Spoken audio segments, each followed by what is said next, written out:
Edie Frazier is the reason that you came here, and many of us know Edie Frazier, and if you look at our series on Success in the City TV, we've actually interviewed Edie, but it was a meeting at Edie. One word that I read about her, not firing people, but she was also a visionary. And because I struggle, what is the vision for my life, that word, one word, caught my attention, and I told everybody that I want to meet Edie Frazier. So my friend Julie Schickman calls me and she said, guess what?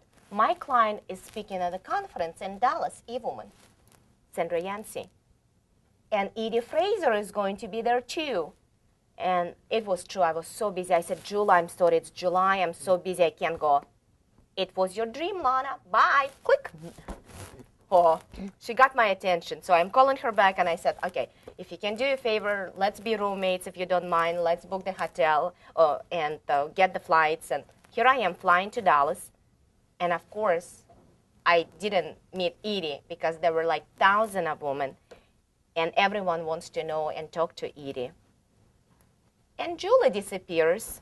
She comes back and she said, don't be mad at me that I left you. And I said, yeah, I was mad. I was lonely. She said, Edie is going to have lunch in the ballroom. Let's go. So we went there, and all of a sudden, the person who is sitting next to me is Edie Frazier. And she's loud one. And I said, Edie, I'm here because of you. She looked at me and she said, because of me? I said, I specifically came to this conference to meet you. And she was so touched.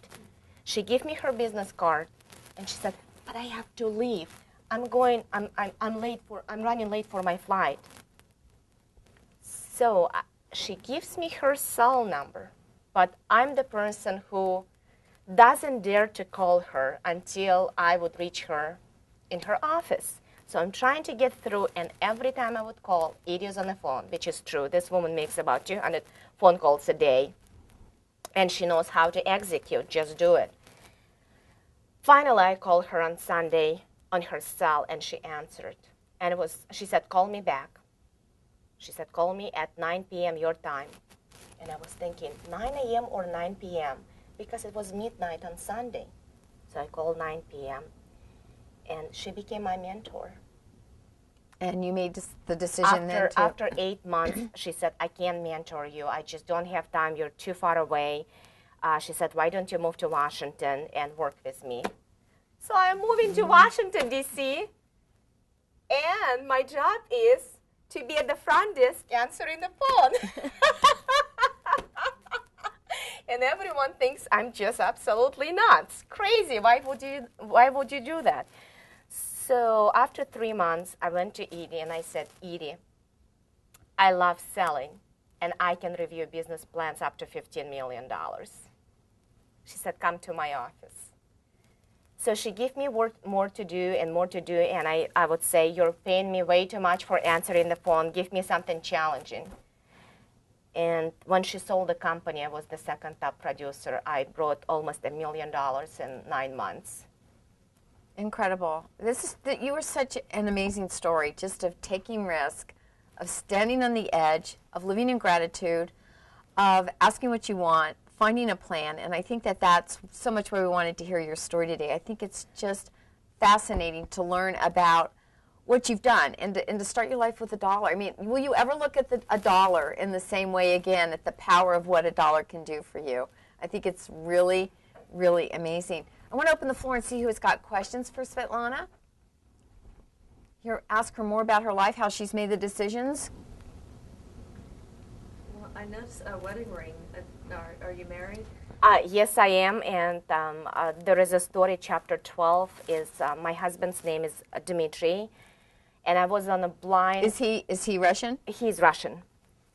So I was on a blind date to meet a musician, but apparently he was expecting to see a blue-eyed, a blonde girl, and when he saw me, he was a little bit disappointed.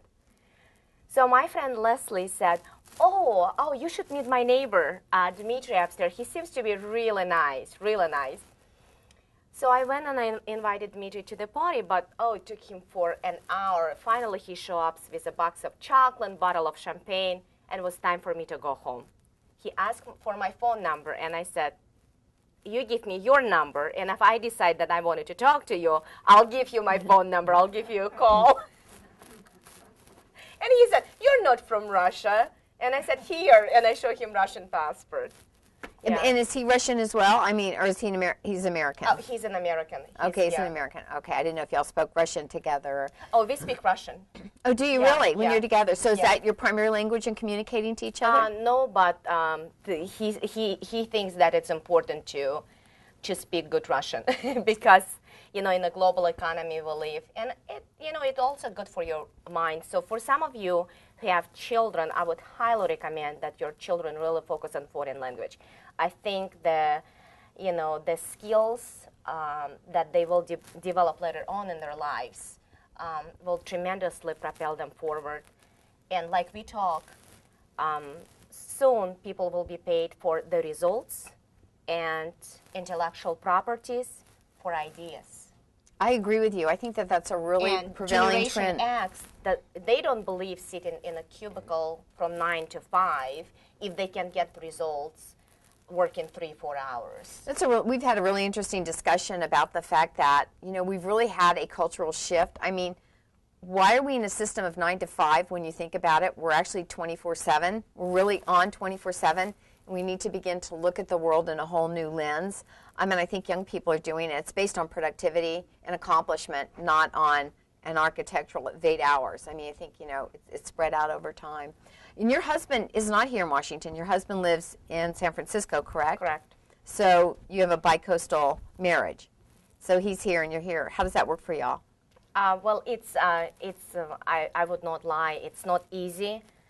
But I think the beauty is that I have more time to focus on what I want to accomplish, and he can focus on his work as a family nurse practitioner. But we do take time off, and when we take time off, I try not to work. I try really focus and enjoy being with him. We talk about the balance. I'm the person, I don't have balance. And talking to my mother, I said, Mom, you taught me that I can do have anything I want. But I said, Mom, I'm doing everything. She was laughing. I do believe, Cynthia, that we can have everything in our life, but not at once. So I would suggest to use common judgment and what is important at that moment. Because Paul Martinelli, one of the amazing motivational speakers that I met at Bob Burke's conference and Tom Scott's, it's called Extreme Business Makeovers, he said, how to get from here to there. He said, there is no there. Your there is here.